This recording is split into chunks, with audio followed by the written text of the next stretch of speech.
Paul Foster-Bell. Thank you, Mr Speaker. It's a pleasure to rise and speak in support of the Local Electoral Amendment Bill No. 2 in this third reading debate.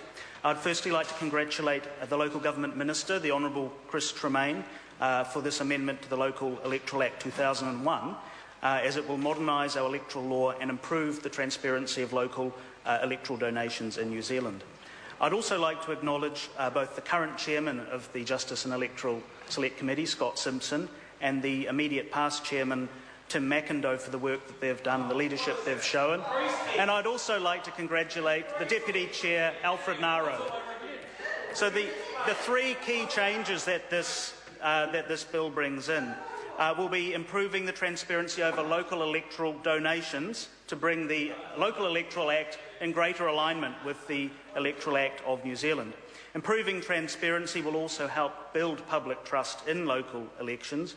And these local electoral reforms are taken in tandem with the government's Building Better Local Government reforms, which will modernise both how local government is run as well as how it is elected.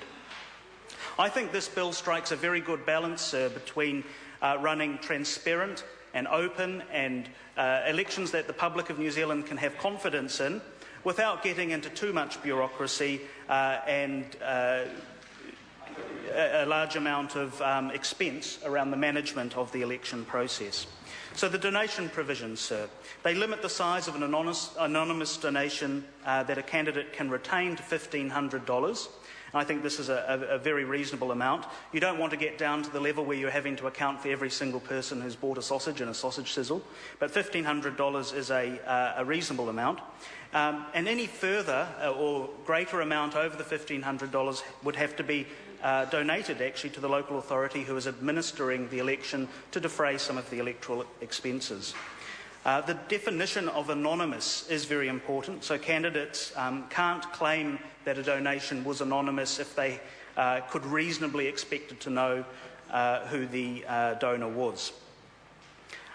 Raising the amount of donations that have to be reported, so I think is also a useful measure that adds additional transparency. If the donation is over $1,500, it does have to be reported and listed whether it is anonymous or not. Additionally, in that area, sir, requiring third parties who receive donations on behalf of other candidates to disclose the identity of the donor, if known to the candidate, does resolve a particular issue there. Sir, it is, as I say, a pleasure, and I commend the bill to the House. Good speech. 5 minutes, Carol Beaumont. Thank you very much. I also rise